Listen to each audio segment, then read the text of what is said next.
Okay, so here we have a random sample of 48 taxpayers. So N is going to be 48.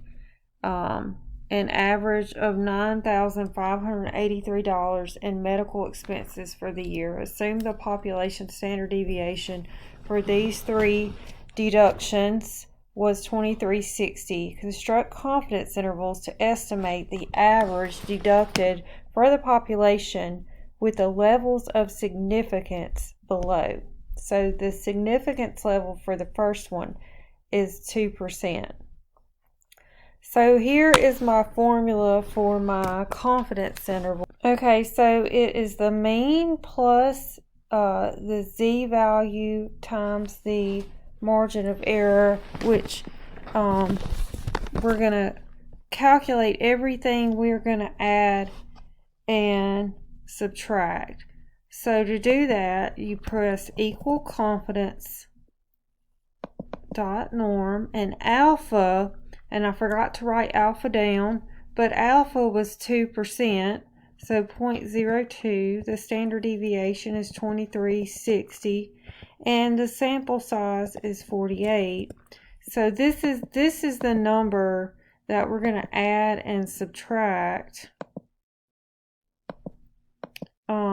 from the mean. So for our upper confidence interval, I'm going to say equals the mean, which is 9583, plus the number we calculated.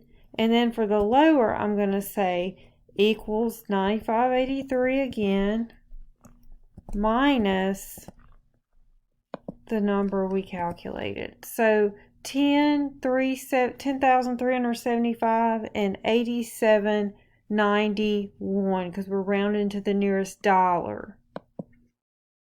So let's see if that is right. Let me hit refresh. For some reason it went away.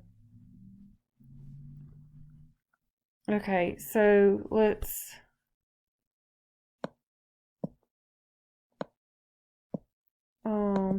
I think I said 10,375 and 87.91 because I'm rounding. It said round to the nearest dollar. Okay, for the next one it would be 5%. So this time all we're going to go in and do is change the 0.02 to 0.05. So now my numbers are 10,251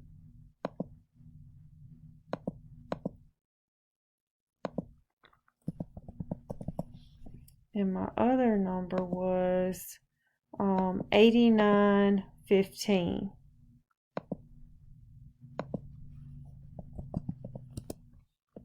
And then for the next one, 10%, I'll just go right back in, and I'm only having to change one thing. 0.05 becomes 0.10. So now I have 10,143.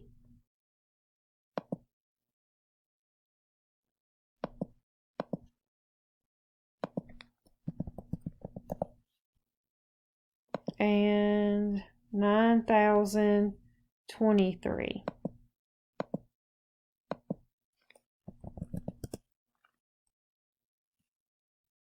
Okay, and that's how you calculate the confidence interval using technology. Let me know if you have any questions.